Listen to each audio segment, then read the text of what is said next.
Oli mulabi mulungi owa Fake Media, webale kusubscribinga, webale kulikinga, webale commentinga, okusharinga, okola chattendo nnyo. Omukutu nkiwa nti enteekateeka ze gukuleetera zizo zennyini ezikwongerako kubanga oyiga, osanyuka n'ebirala bingi. Kale Juice Property Consultants Uganda Limited tutambula nabo tobeerabira ku Muto Complex room number eri MC1 abajja kubeera nga bakuyambirako nnyo nnyini ddala. Gwe wenna yeetaaga ettaka balirina ate nga balina ne basurveyor basurveying ettaka eyo. Kale genda weefunire poloti kibanja mpola bamukkiriza. Yes, osobola okusasulako $5,000 kakadde okusinziira ku poloti ya ssente mmeka.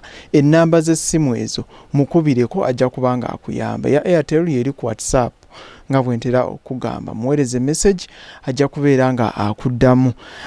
Oyagala security guard abalina wakasaale wa Batuni ajja kubeera nga amukuwa bulungi nnyo nnyini ddala. Gwe nayina ekifo kyo nga wetaze security guard. Emirimu bagiina, wasoma tewasoma bajja kukuwa. Charity amukola. Oyina omwana atalina mwasirizi obanga muzadde we yamugendako beera nga omubakwasa bajja muyambako mu nteekateeka zonna. School fees bajja zimuwa ate nga n'ebyetaagisa kozesa awaka sabbuuni biki bajja kubeera nga bamuyambira ko nnyini ddala. Ku seeti ninako ndowooza muyimbi producer byonna abikola nga bwola tuli wano mu studios zagenda okuba nga atutegeeza ate tuwayeemu emboozi ya music.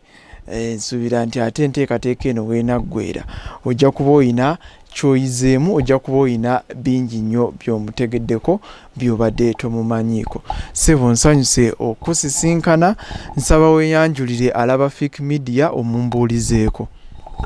Alaba Fake Media amanya bampita XEROX oba XEROX Touch, nga ndi muyimbi, ndi songwriter ate nga ndi producer. Tokola bingi? Ebitone Katonda yabigaba. So yakuwa bisatu? Yampa ebitone byonna kasa kibanga ku music nga kikwatagana na music ebisinga mbikola. Yeah. Omutegedde gwe tuli nayo olunaku olwaleero. Tutandikirewo emboozi. Tutandikire ndowooza ku studio eno. Studio eno olwogitandika ddi? Studio eno emazeewoko ebbanga eriwererako ddala. Kuba natandika active music mu mwaka gwa 2016. Studio eno sigiriimu nzeka. Studio eno eyitibwa Pike Beats. Nina omukulu ayitibwa Paul Kasada. Nga ye vision bearer wa studio eno. Era y'omu ku benkolagana nabo, producer mulungi nnyo naye ye Pike. Mpozi n'omulala bamuyita David 13 era naye alina omukono mu studio eno. Bwetyo bwe tuze tutambuze ekintu kino. Studio eno yatandikira Jinja kuba nze nzaalwa Jinja. Yatandikira Jinja naye ekiroto kyaffe nga kinene kigazi ne tusalawo tugirete mu kibuga.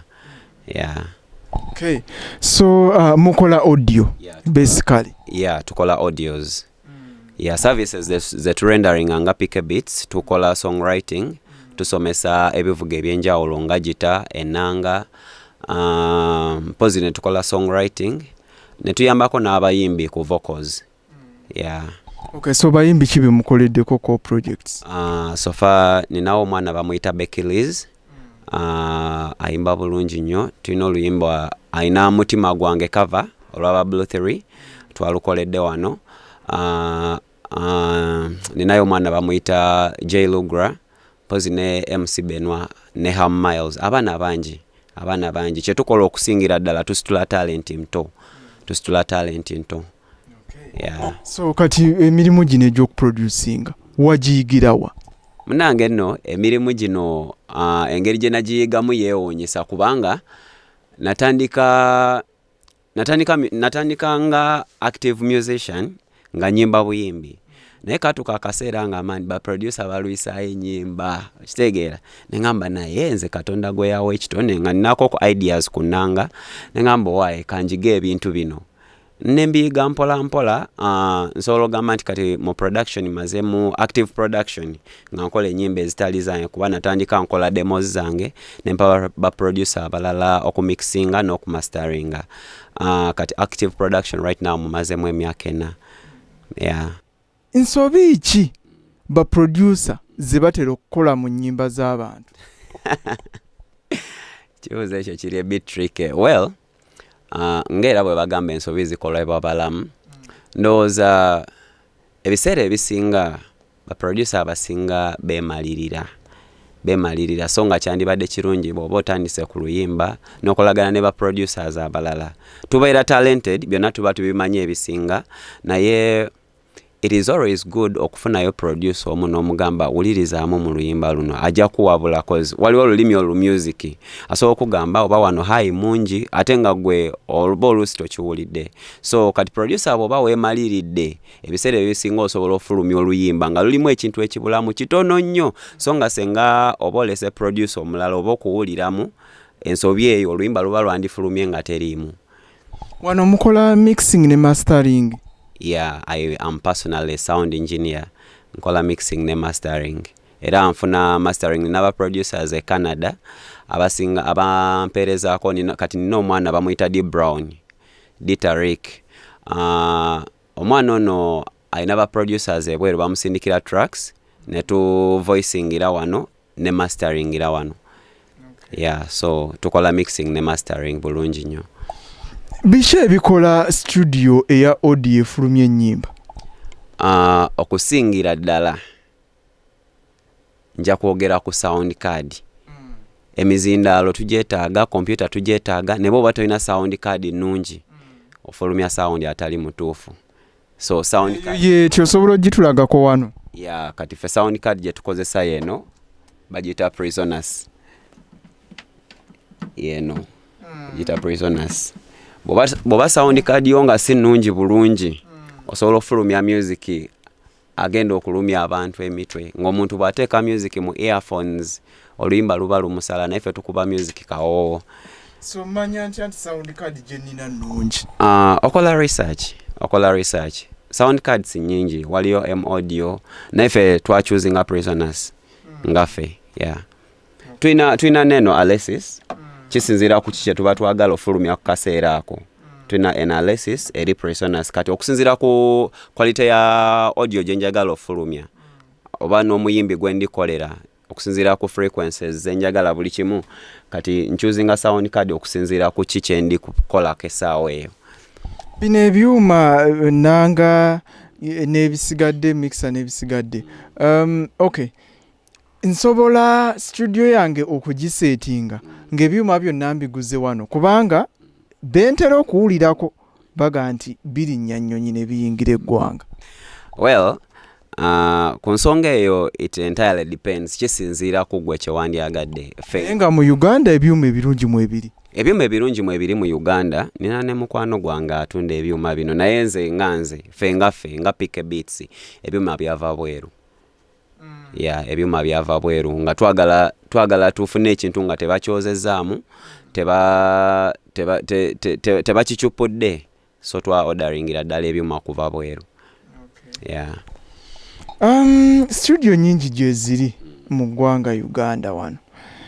Studio ki zoyinza okunokolayo that is bw'oba nga tofuddeeyo zogamba nti zifulumya music ali ku mutindo? Well, of course sobola kufaayo kuba ba producer bana abamu bengenda okwogerako mikwano gyange. Waliwo studio eri Makerere bagiyita M1. Bamuyita John Mary. He's a very good producer. Era studio nungi. Waliwo studio eri Nansana bagiyita TJ Vibes. TJ naye mukwano gwange akola music omulungi. Waliwo Q Vibes eri Makerere Chikoni. Eri Makerere Kavule. Nayo studio nungi ekola music omulungi. Manyiyo ye Brian Magic? Brian Magic. Yeah, kituufu. Yeah. Naye akola music omulungi. Studio zino abamu bempulira boogera eyo mpulira bagamba nti Bw'oba oyagala R&B mpabubi byakulabirako, Afrobeat, Afropop ojja kgenda wa producer X. Bw'oba oyagala dancehall, raga, reggae ogenda wa producer gundi. Wane wammwe kiri kitya mwomukuba genres ki? Well, nze personally ndi dancehall producer. Ndi dancehall Afrobeat producer. Olwokubanga studio eno tuli ba producers basatu, kitegeeza nti buli muntu aba mulungi mu area emu. Kati nze nkubuulira amazima tosobola kumpa luyimba lwa bandi n'olufuna nga bwe wandirwagadde. Siri mulungi mu ekyo, siri mulungi mu band music. Nsolo do producinga nemba neetaaga omukono omulala. Ekyo ba producer abalala kye batakola, bo beemalirira. Nafulumya oluyimba lwa bandi naye ate nga alutaddemu instruments za Afrobeat. Nafulumya oluyimba lwa bandi nga lulimu instruments za reggae. Kitegeera. So kati ffe tuspecializinga. Ffe wano tukola styles zonna kubanga tuli ba producer banjawulo. Oli ne baleeta style nga well mu ffenna tewali agyekakasa, tufuna producer omulala n'atuula mu style eyo. Ffe tetwemalirira kuba kye twagala music mulungi. Yeah. Okay. Studio ebiseera ebisinga ziba mu ndooza muziyita live instruments. Olinaga nti nadde ndicodinga gita bagikubye live awo, bakubye percussion zina biki nga biri live. Mbuulira nzawuliriza nsobola okwawula nti ene engoma bakubye yennyini nti bagikubye live nga si ngoma ene ya program. Well, osobolera ddala okwawula naye ekyo kisinziira. Nina ne mukwano gwange yali akava wano recently, alina gye yagenda producer n'amugyako sente za gita, n'akuba gita ya software.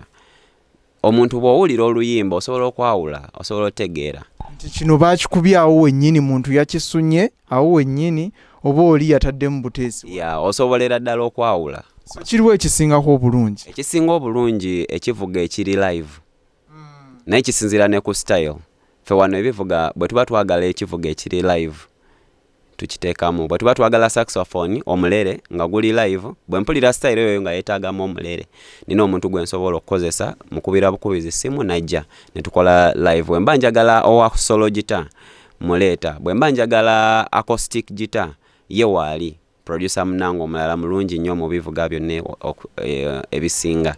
So ffe tukozesa nnyo ebivuga ebiri live, like twagala nnyo music sounding live. Naye kisinziira ne ku style entirely. Tusobola salawo nti tuteekewo live mu luyimba ate nga ffenna tumaze okuanalyzinga nga tukiraba tekisaanamu. Njala twogere ku XEROX omuwandiisi. Wano mu production oli mulungi mu dancehall. Era ne lyrics owandika za dancehall. Munange nno bwe kituuka ku kya songwriting mpandika style zonna. Mpandika bandi, mpandika zuku, mpandika dancehall, mpandika R&B, mpandika reggae, style zonna nziwandika. Bwe kituuka ku kadongo kamu naye nsobola omuwandika lwakuba sinawandikayo oluyimba n'olumu, naye kyemmanyi bw'olumpa ng'ongambye njagala kadongo kamu muwandika kubanga music style is just oba ngambe ntya katundu ku music, naye nga music generally abeeramu mu muntu bw'abanga ye talent ye. Kitegeeza nti it is just a matter of switching. Otegeera nti kati ndiwandika style eno, ebigambo mbiforming emu style eno. Kusoomoozebwa ki kw'osanze mu kuwandiika lyrics zino? Personally sijja kugamba nti nina okusoomozebwa kwensanga mu kuwandiika lyrics kubanga honestly speaking nze siwandiika nti nkutte pen na lupapula. Omuntu bw'angamba nti ayagala luyimba kasita mala okola beat ya style eyo gy'ayagadde nga ngenda ku microphone kasita mbeera n'omulamwa mu mutwe nkola kye bayita freestyle. Nze ndowooza challenges teziba internal, zibeera external. Maybe nga kuba clients bwe bityo. Munaye okusasula no embeera tugitegeera naffe era omuntu tumutwala nga bw'ali. Naye challenges we ziba abaana abasinga tebagala kola rehearsals. Ayagala gye studio nga ayagala voicing. Jukira professional production waliyo kye bayita pre-production ne real production. Pre-production ebanga rehearsals of which bagisasulira nayo. Na wano mu Uganda kizibu nnyo okusanga omuyimbi ng'asasulira pre-production. Aba yagala ajje mu studio n'akayimba ke mukakubire waawo ate akafune mu bwangu nnyo. Kitegeera ebiseera ebisinga music aba yeetaaga okuwuliriza. Waliwo kye bayita ear fatigue mu production, ng'okoze nnyo ku luyimba ng'amatu tegakyawulira bituufu na bikyamu. So oba weetaaga obudde oddemu ogulewo project eyo later. Naye abayimbi challenges ze tufuna ajja ng'oluyimba lwagala mu bwangu. Kitegeera. So eyo gye nyinza okugamba nga challenge gye nsanga mu production. Mbulira ku basongwriter boga nti bano balungi. Man, waliwo bakyali abalungi. Waliwo John K. John K is a very good writer. I appreciate him. Waliwo omusajja legend. Oyo ye namugirako enkofiira Silver Kyagulanyi. He's one of the guys I believe in when it comes to songwriting. Yes, Oman Rafik. Musajja mulungi nnyo, lyrics ze ziri exceptional. Mpozi 14K bongo naye si mubi. Musajja mulungi awandika music omulungi ate nga ali versatile. Yeah. Okay. Tugende koko kati ni ku XEROX omuyimbi. Music amutandikirawa? Nange music namutandikira ddala mu ssomero. Jinja nasomera Jinja somero bayita Mpumude State Primary School. Natandika music wange mu kyakuna nga nyimba mu kwaya z'essomero, traditional music. Yeah, bwentyo bwentandika music nenzijanga talent yange kulampola. Secondary wasomerawo? Secondary nasomera ku ssomero baliyita Busoga Light College. Yeah. Je namalira senior 6. Nzijjukira. Sijja kulimba nafuna 14. Second grade tebyali birungi nnyo ndikalenzi kagezigezi lwakuba nti munaye bali batugoba fees nze wakano missing lessons bitegeera ebintu ebyo. Naye nga n'obuna bwali busoboka. Kati eno ogambyewa light? Busoga Light College. Yeah. Eyo gye namalira senior 6 yange. Points mmeko? Nafuna points 11 mu senior 6. Yeah. Nga bwe nkugambye ndi kalenzi kagezi nnyo. Nafuna points 11 olw'ensonga nti munaye nali nkola bwe nesomesa. So obudde obusoma ebitabo nga tebubaawo nnyo. Ng'olina bunoonya fees? Nga nina bunoonya fees. Obuyambi bw'abazadde bwakomawo? Well, to be honest with you, nafiirwa abazadde bange nga nkyali mwana muto. Ndowooza abazadde bange baafa nga ndi mu kyakubiri. Yeah, nga ndi mu kyakubiri. So obulamu bubadde bwa hustle. Obadde bwa kuhustlinga. Olwani yasooka okukwatako primary ogimalirize? Yasooka okunkwatako waliwo anti wange. Waliwo anti wange ye yankwatako nansomesa. Bwentuuka mu senior 1 nebigaana kubanga naye alina obuvunaanyizibwa. So nebigaana nentandika okuhustling. Actually I dropped out. Senior 1 nagisomako taamu emu bwe bangoba saddayo. That was 2007 saddayo ku ssomero. Until 2010 ejo emyaka gyonna nali sisoma. 2010 nali nkola bintu bya kupoota, bintu bwe bityo omuvubuka byandyeyirizaamu kubanga njagala akasente sobola kubba sije emize gyange. So 2010 nga nakola omudaala gwa chapati. Nentandika nenfuna ekirowoozo nzirayo ku ssomero. Nentandikira mu senior 2. Essomero bali bayita Gloryland. Bwe nasoma senior 2 amazima amatuufu olw'okuba nali maze emyaka mingi nga sisoma nakola bubi nnyo senior 2. Naye 2011 nengenda mu senior 3 ku Busoga Light College. When I joiningira Busoga Light College. Kye nalyagalako essomero eryo nga liwa omwaganya talent yange. Era mu senior 3 bampa banneesiga okubeera entertainment prefect. Yeah, so awo talent yange neeyongerera ddala okula. Kyovalaba nayagala nnyo essomero eryo ne mmalirayo n'abasomesa baali bamanyi obuzibu bwange nga basobola okungumiikiriza. Yeah. So ovuddeyo olwo ebyagundi obitunuulidde otya ebya university? Well, bwe mmala okumaliriza senior 6 ekirooto kyange kyali kyakuba lawyer. nali njagala kola lo nsoma amateeka naye bwe nayagala okwapplyinga ne baŋŋamba ate pre-entry exams makerere biki n'akasente ako mazima ddala nga tekaliiwo. Waliwo omukyala gwempita mama wange bamuyita Aunt Esther, bamuyita Nalugonda Esther, ku kyalo bamuyita Aunt Esther, ye mukyala eyankwatako musiniafo nga nyambako weewaawo nalina omudaala gwa chapati naye awo yatandikira okunyambako paka musinia 6 kuba byali tebigenda soboka ebyaddala, so yanyambako naye bwe natuuka nga maze senior 6 naŋŋamba kati sente zigenda okukola lo teziriiwo. I would advise you ogende ku YMCA ononyeyo koosi yonna gy'osobola okukola. Bwe ntuuka ku YMCA nenoonya koosi ya journalism teyaliiyo ebiseera ebyo. Tebaali tebagirina, njogera ku YMCA ejjinja baali tebalina koosi ya journalism kuba nali njagala ebintu bibiri, either amateeka oba journalism. So tuuka ku YMCA nga tebagirina nensalawo nkole hotel management, nenkola diploma mu hotel management. Mba naakagimaliriza mu 2017 nenfuna omwaganya nga waliwo university bagiyita Metropolitan nga bagaba bursaries. Mba naakamaliriza waliwo omukwano gwange bamuyita Eunice nankubira essimu naŋŋamba owulira okyayagala okweyongerayo okusoma konze ngate njagala mateeka, either journalism oba amateeka. Nenfuna bursary awo ku Metropolitan International University. Ngeno tuukawo nga tebalina mateeka naye nga balina journalism, so ne applying for journalism, so nenkola journalism ku Metropolitan. So kakati tuli mu kwogera ne munnamawulire omutende munnange lwakuba it's not what I practice right now. Ndi mu muziki. Lwaki tokipracticing? Well, okusookera ddala ndowooza namala bwe byajjamu ebya COVID wano obwongo bwaswitchinga ku bintu bingi. Well, ng'ogyeko production, nkola ne Up Energy Uganda, company ebagita Up Energy eri Muyenga, nkola nga marketeer.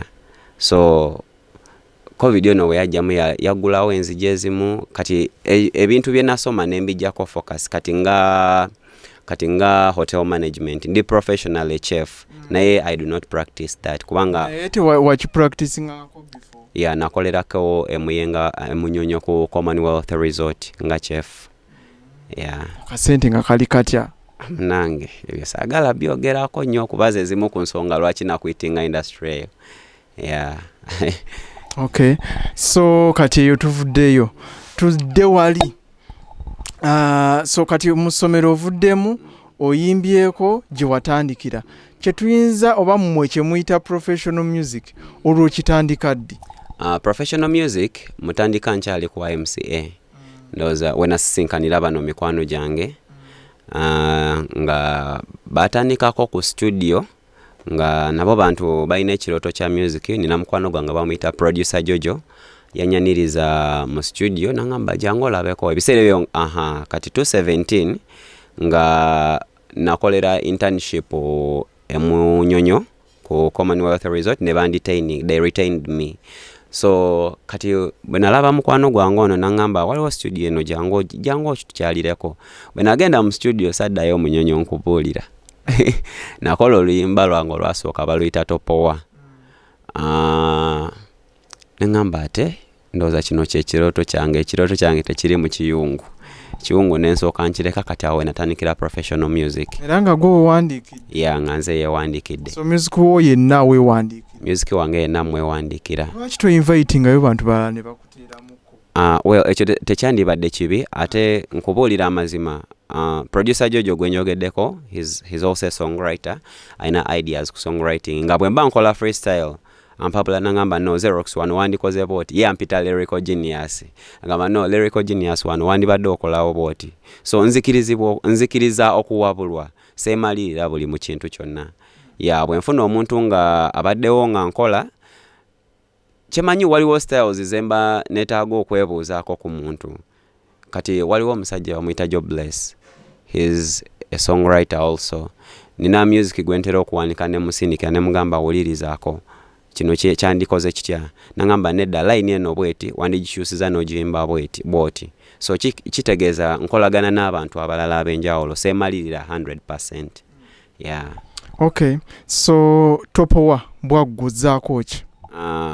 TOPOWA bwaggwa nakola oluyimba baluyita nzinoonya lwa reggae baluyita nzinoonya nga oluyimba luno actually music wange asinga nyimba inspirational gospel music, nyimba music azaamu abantu amaanyi kwa TOPOWA azaamu abantu essuubi baleme tegeera kati nga bw'owulira lyrics za TOPOWA olabira ddala nti omuntu talina kuggwamu ssuubi ne ku kaseera akasembayo ekintu kisobola okwabika. Tuwe mulayini awo. Olugendo oluwanvu otende waliddwa oyagala kuwanika gwasimbye layini mpanvu bwasanga bakuleka wabajja be bakuyitako toli mwavu omutwe gwo gwe mwavu you better kick off your blanket rise and seek a better life togwamu essuubi akaseera ko kalituuka ebintu ne bikyuka ne bolaba balina ennyingi akasente kali kakupambana kati be bazirina TOPOWA. Yaman omuntu alina kulemezaako talina kukita. Omuntu aba talina kupowa maani olaba enensi ejjudde ebizibwe buli omu alina by'aba ayitamu naye abawangula bonna basigala balemerako. Ekyo Ghetto Gladiator kyeyayogera yagamba abalemerako be bamalako. So ng'oggyeko ezo nnyimba ki endala z'ofulumizza? Nina oluyimba lwa gospel baluyita Taata Nsiima. Oluyimba luno ndowooza it is my current song oluli mu saturation. Luli ku move. Oluyimba luno luyina story behind. Mu 2016 bandayagonaizinga ne cancer w'omusaayi ku Uganda Cancer Institute. Amazima gali nti obulamu bwange bwali bugenze kubanga obulamu bwa cancer fena tumanyi cancer bwe bulwadde obutawona. Cancer bulwadde tebuwona abasawo nga bangamba ekintu kimu tetusobola buwonya naye kyetusobola okola bu controllinga. So 2016 2017 2018 2020 mugumu omwaka oguwedde nga mani nkyali mulamu ate nga ndi healthy nava mu mbeere eri nava mu kabi like kyebagamba nti he's out of danger nava mu kabi kati right now cancer takyasobola kuntwala kitegeera cause right now my blood is okay.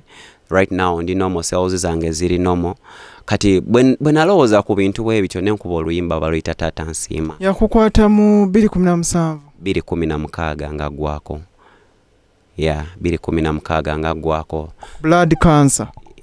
Blood cancer oba kyewandiise leukemia. So kati abasawo bali bagamba nti kyali kivudde ku ki? Well, cancer originally taba na cause. It is biba bintu environment.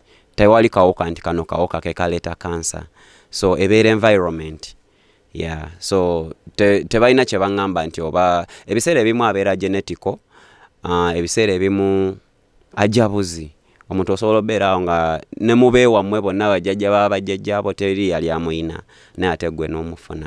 Biki bye walowoozaako mu mbeera gye wamala ng'oli mulwadde? Man, nalowooza ku bintu bingi naye okusingira ddala kuva mu eno nsi ng'ensi temmanyi. Kwanza emmanyi nina obubaka ensi bwe yeetaaga owulira. Okuyita mu music wange, okuyita mu production yange. Ekyo I strongly believe nina obubaka ensi bwe yeetaaga okuwulira. So nalowooza ku bintu bingi era nasaba ekintu kimu kye nabuuzanga Mukama lwaki kino ekitone wakimpa kwanga fiki nkubuulira amazima teri muntu yali awulidde music wange namuzalawa buli muntu angamba gwe kyali obadde oliwo ebbanga lino lyonna kitegeera. So nalowoozaamu ne ngamba bano abantu abampaana appreciatinga music wange ngenda kufa like lwaki wampa ekitone kino Mukama nga ensi tegenda kimanya nga ngenda kufa nakyo bwenti.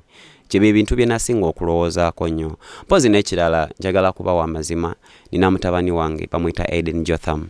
Nalowooza ebiseera ebyo right now alina emyaka 7. So 2016 nalowoozangamu ne ngamba wange mulekeddani kye nalowoozangako nze nkuze sirina abazadde nasabanga Mukama ne ngamba kati nkuze sirina abazadde ne mutabani wange akule nga talina taata nze manyi obulumi bw'okula nga tolina taata nensaba Mukama. Taata Nsiimi ye title y'oluyimba. Nsiima. Olutaata yani ye Katonda. Lugenda lutya? Nziza okukwebaza olw'ebyo by'okola onsanyusizza Mukama. Taata nsiima. Kati goddamu taata nsiima. Nziza okukwebaza olw'ebyo by'okola onsanyusizza Mukama. Munnange nzize nkwebaze olw'ebyo by'okola onsanyusizza Kabaka. Nziza okukwebaza olw'ebyo by'okola onsanyusizza Mukama. Munnange nzize nkwebaze olw'ebyo by'okola onsanyusizza Kabaka. Ekisa kyalina dadi atuwana kyabuwa, kana akanyiriro kitange yandabirira, akyusizza olugero lwanga bandaba luli bagamba naye olina Katonda. Zino enyumirizamu n'atandika ne bwe mba mu buzibu nkoola linnya lye nanjuna kitange wa kisa, mwesigwa si mwana wa muntu asuubiza era n'atuukiriza taata. Gwalabira ddala nga taata asiimye. Nange naye nina okusiima kubanga abantu bangi tebasurvivinga kansa. Ebyaddala tebasurvivinga kyova olaba era mu kaseera akajjako mu maaso awo nja kuba nkuba omulanga eri abantu abamu bayimirire wamu nange. Nina charity gye njagala otandika nga yakunoonya abaana balina kansa, yakuba supportinga because they go through a lot. Going through psychological torture, like psychological problems, going through physical problems. Baba beetaaga okuyambibwako kubanga cancer is an expensive thing to deal with. Yeah. Tuli ne XEROX producer nga bwakugambye, muyimbi ate nga songwriter. Tuli mu kuwayaamu ku mboozi ye. Nsuubira nti ebigambo bino bikugattako ensonga lwaki olaba omukutu guno. XEROX, birungi ki by'ofunye akutwaliza awamu kuyimba, kuwandiika nnyimba, ku producing? Okusookera ddala nfunye emikwano mingi. Nsobola okwogera n'abantu be nali sisuubira. Respect. Nze bwe nali nkula sisuubira nti waliwo omuntu eyali ayagala n'okubeera kyali wange, kubuulira amazima kubanga nali siina kye nnina. Naye okuyita mu music nfunye abantu abaze nga banneegattako nga nze ndi musajja mulokole. Bayibuli egamba ekitonde ky'omuntu kimuseguliza kimutuuza ne bakabaka. Nina abantu bensisinkanye mu bulamu bwange nga nali sisuubira nga bwe nali nkula nali sisuubira nga mbeegomba bwegombi. Ne right now nsobola okuba nga nina namba z'abamu nga nsobola okwogera nabo. Nina abantu nga asobola okunneesiga nga bwe nkugambye nina ba producers Canada baweereza tracks eri omwana ono through music. Kati nfunye connection n'abantu ng'abo. Pozi n'ekirala osobola ofunayo ekyokulya. Music tanaleeta sente bulungi wendi nti oba bambukinga oba ki naye nga tosula njala. Sisobola kusula njala kubanga oba oliawo omwana najja n'akola oluyimba n'akulekamu ekyeggulo. Industry yaffe ogiraba otya? Tugenda mu maaso, tudda mabega, tuli awo tulaalidde? Music akuze. Music wa Uganda okutwaliza awamu nze mu kulaba okwanga akuze. Ebintu bingi bikyukidde ddala. Music gwe tukola saawa eno tusobola obeera n'abayimbi. Edda twalinanga abayimbi nga bakuba East Africa, Chameleon, Bobby Wine, Bebe Cool nga basobola okuba East Africa. Maybe Chameleon n'abuukamu n'abeera international ng'ovudde mabega eri ku bafire bongole lutaaya abagendako ne mu mawanga g'ebweru. Saawa eno tusobola okuba nga mu Uganda tulinawo abayimbi nga 5 nga bali international. Nga music waabwe osobola omusanga e Nigeria, osobola omusanga mu nsi ez'ebweru. Kale ekitaaliwo edda music wa Uganda yali wa Uganda, abakongo bali babuutikira Uganda. Naye kale essaawa eno osobola oteekako radio nomala essaawa 2 nga towulidde luyimba oba lwa mu Nigeria oba lwaki, nga okugjako ebiseera biri we twali tukulira nga music weko nga abuutikidde wano. Nga bw'ogenda oba mu bbaala oba mu kiraabu ne batakuba luyimba lwa Bazaire obanga atagenze. Ne kale essaawa eno DJ asobola okuba ennyimba z'Abannayuganda zokka nga vibe ekyaliwo ekitaaliwo. So mu kulaba okwange music akuze. Nokolerayo abayimbi nga 3 4 5 boga nti bano bannyimbira.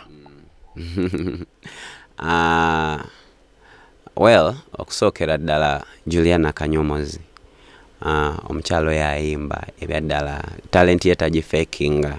sigamba nti nze mukulaba okwange nze ndi producer waliwo omuntu ajja okuyimba n'olaba nga yeegomba kuyimba ne wabaawo omuntu ajja nga muyimbi ne wabaawo omuntu ajja nga yayize okuyimba oba yayiga okuyimba ebyo ebintu bisatu byanjawulo yeegomba n'ayimba n'omuyimbi n'ayimba njogedde bikiki waliwo eyeegomba okuyimba n'ayimba ne wabaawo eyayize okuyimba n'ayimba ne wabaawo omuyimbi nga y'ekitone kye. So Juliana mulaba nga yazaalibwa muyimbi, she's talented.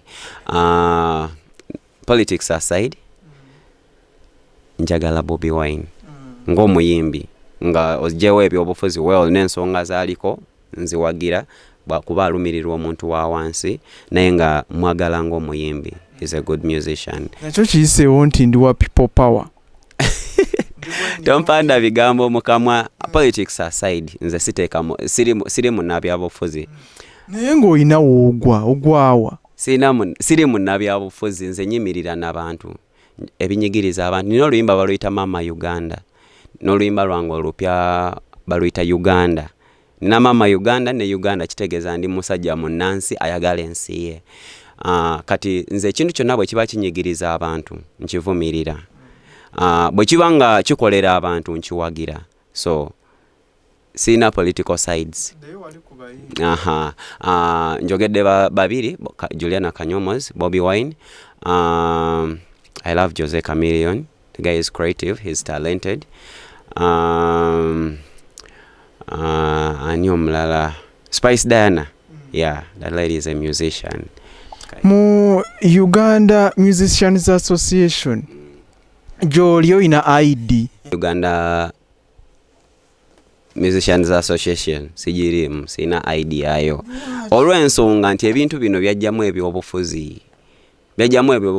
Atali munnabyabufuzi. Siri munnabyabufuzi naye ffenna twali tukiraba amabega kaawo nti ebyobufuzi byali bitutte music industry.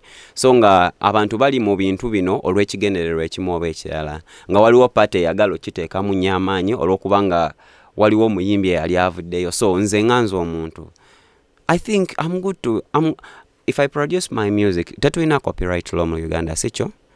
Tulina? Bweri naye tekola. Kati bweba copyright law ne gye tulina nga tekola, kitegeeza I'm free to produce my good music, spread it outside there.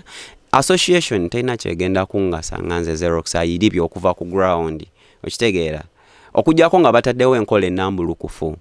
Nja joining association. Sigivumirira, sigiinaako buzibu, naye as per now nkyasobola okweyimirizaawo nga XEROX. Tukyasobola okweyimirizaawo nga Pick Beats. Honestly. Nga producer XEROX, kivuga ki gwe kyosobola okuba nga like nga kiri kyokka live? Ndi mukubi wa nanga. Emabegako wali watugambye nti mutabani wo wa myaka 7. Abawala bo bali luddawa, wazaala omu? Nina omwana omu munnange. Amanyi abavubuka bwe tuba tukula tuyita. Toluddeewo okumuzaako. Kansooke nnoonye ssente. Tukitwale nti toli mufumbo. Siri mufumbo. Naye nga essaawa yonna ndi musajja ataatomerwa ndiga. Essaawa yonna ndowooza kutandika famire, mbeere n'omukyala, mbeere n'abaana bakule. Oyina koolaba yeeyo akakusuza obubi? Si kunsuza bubi, si kalabayo nti kansuza bubi, naye nga ebibuuzo bino oluusi birumira. Okay, mmere kyesinga okuwoomera? Ndi muli wa kawunga na bijanjaalo. Emmere yaffe y'essomero togikoowanga? Ne bwenjiri omwaka mulamba, eyo y'emmere yange. Mmere ya kawunga na bijanjaalo. Wemala wiiki nga sikalidde man, nyiza n'okumera olutiko. Colors ki ezikolera? My favorite color is black. Njagala nnyo black ne red. Singa obadde oweereddwa obuyinza mu ggwanga lino, simanyi oyinza okwewaako position gy'olaba Katonda gyandibadde akugonnomoddeko, ki kye wandikyusizza eno ewaffe mu industry ekitannaba kutereera nga kiruddewo? naye nga kiganye. Senga afuna obuyinza okusookera ddala nkola copyright law nebeera active nekolera ddala.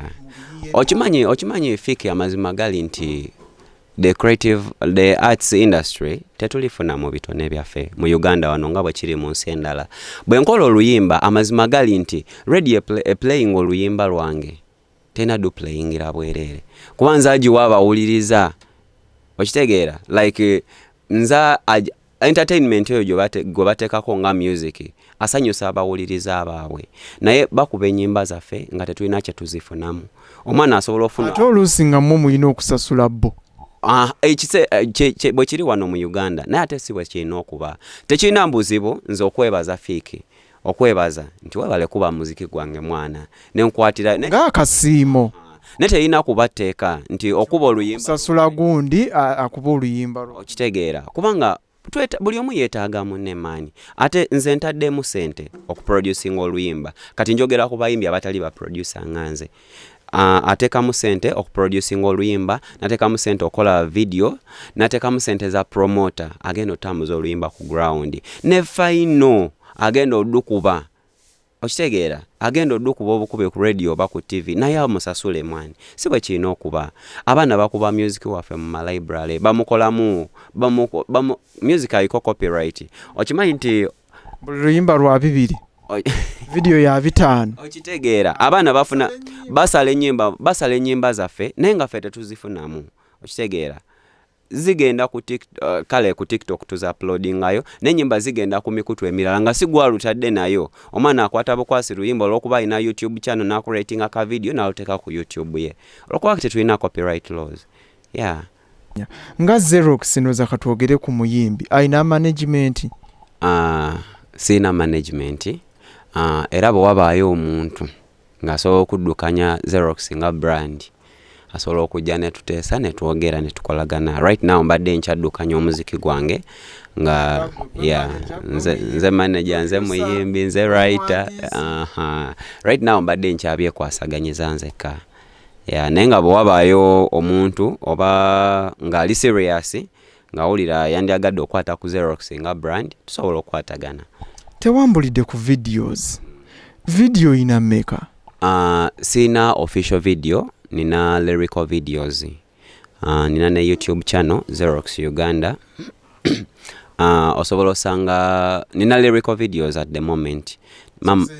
Zeziriyo nina Mama Uganda lyrical video, nina oluyimba bayita Leo lyrical video, nolima Tata Nsima gyaliyo lyrical video, TOPOWA gyaliyo lyrical video. Okay. Music omukoze oyina ebbanga lyogamba nti lino lye ŋŋenda okumuviiramu, oyina essuubi lyonna ery'okuva mu ndongo eno? Nina ne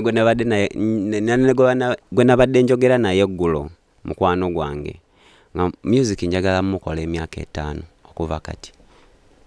Muveemu 2022 tubalanga 2021 emekaawo nga 9 22 23 24 25 26 27 awo music nja kuba ndi mu lugendo lwa kumuvaamu kubanga well music si kye kintu kyosobola okubalirako ennyo.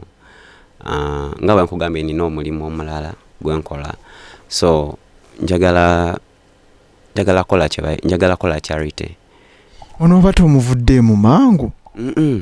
Tewali bbanga lyebagerera muntu lyalina obeera mu music. Nsobola muvaamu naye nga nsobola okuvaamu active music nti sikyatula mu studio kuba zenna abaana b'entendeka production.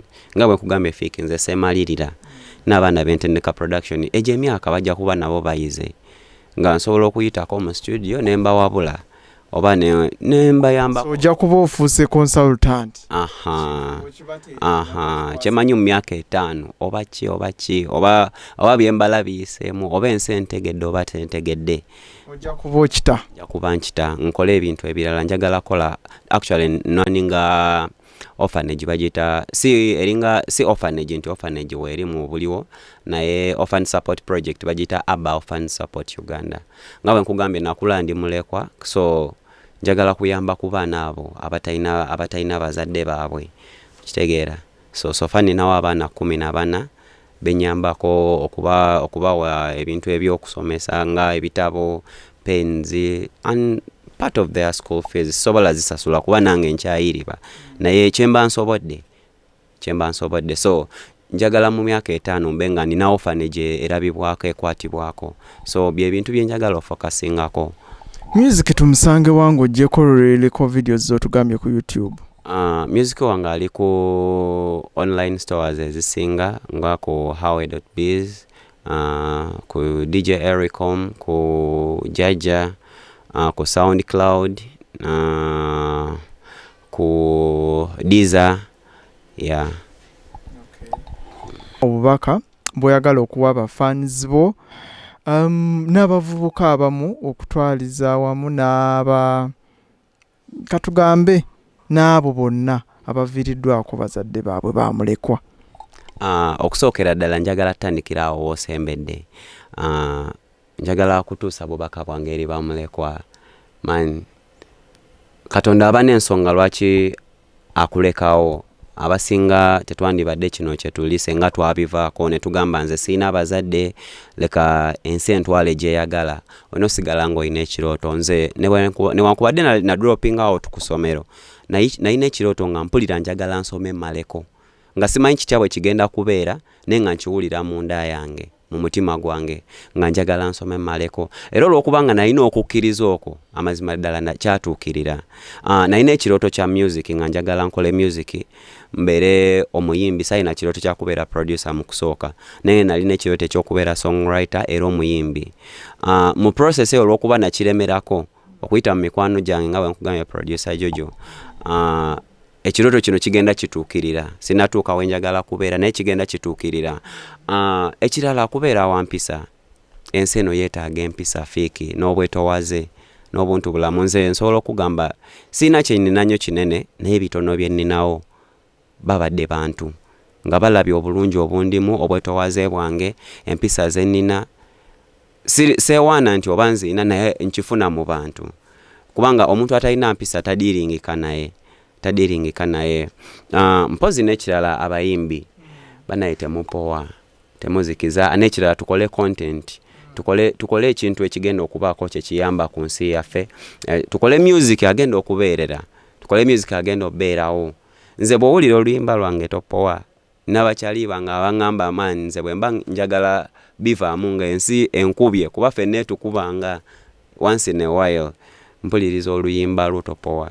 So obwe bubaka bwange bwe njagala okutuusa eri abayimbi nti tuyiye music agatta ku bulamu bw'omuntu. Nze ndi inspirational musician. Nyimba music azaamu amaanyi, azaamu essuubi. Mpozi n'emikwano gyange abayimbi abali ba upcoming mujye tukole endongo, mujye tukole music aliko. Eno music bajja ku pick beats eno studio eri Namungona, along Namungona Road opposite Orthodox Hospital wetusangibwa. Enamba y'essimu gituwe?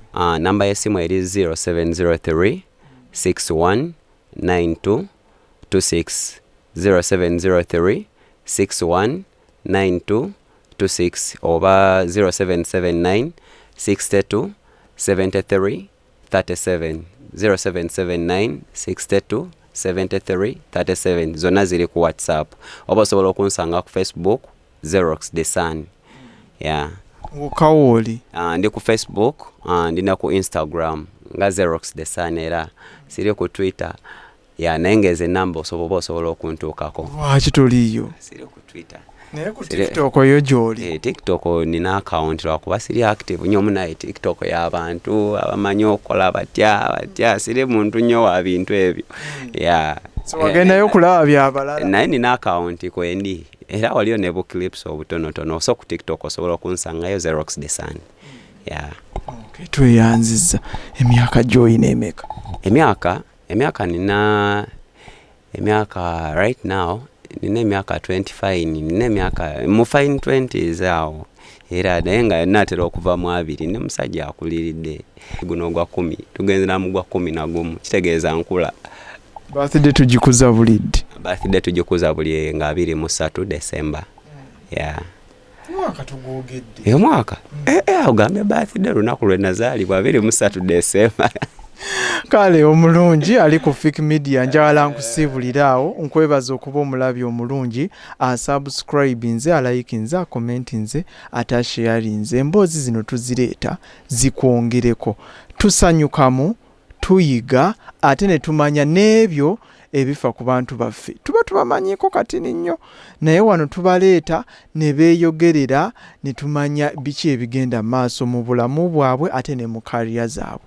Nsuubira nti episode eno tekulese kyekimu oyina ky'opiikinzeemu oyina ky'oyizeemu ennamba agikuwadde bw'oba oyina obuzibu naddala gwe oba bazadde bo bagenda mukama yabatwala osobola omukontaktinga nsuubira nti ayina obubaka bw'asobola okuwa ne bukuzza bujja ne bukuzaamu essuubi wadde music ayinza okuba munnaye nga takoledde manyi waliwo yadde ngamba eyo nagwe nasanze eyo nanga nti naye music ono nze mulabanga oba ebintu by'okusanyuka kale fine nyimba ez'amakulu gye ziri ezirimu obubaka naye nze ekifaananyi kyange ekya music nze andabikiranga ebintu eby'okusanyuka obusanyusi sirina luyimba lwenziraawo ne nduwuliriza kugamba ne lunkwatako oba ne lunkaabya oba ne lubaako obubaka obw'enjawulo bwe lumpa so kati nze music mu butuufu yannema naye nga ze ennyimba nziwuliriza naye buli lwe nziwuliriza nze mpuliranga akyamuka obukyamusi fine kirungi kuba ne music bamuyimba bano abayimbi oba abaproducer bamukuba oba n'abawandiisi bamuwandiika munnaayo asobole okuba nga akwentataininga naye kale music bw'aba nga agaanye abantu nga bano nsuubira nti baba basobola okuyamba kukuwa ebimu ku ebyo ebigambo ebisobola okuzza obujja kale atakumira mpeera akunkumire sula bulungi wonna mu nsi w'otulabidde oba siiba bulungi weeraba.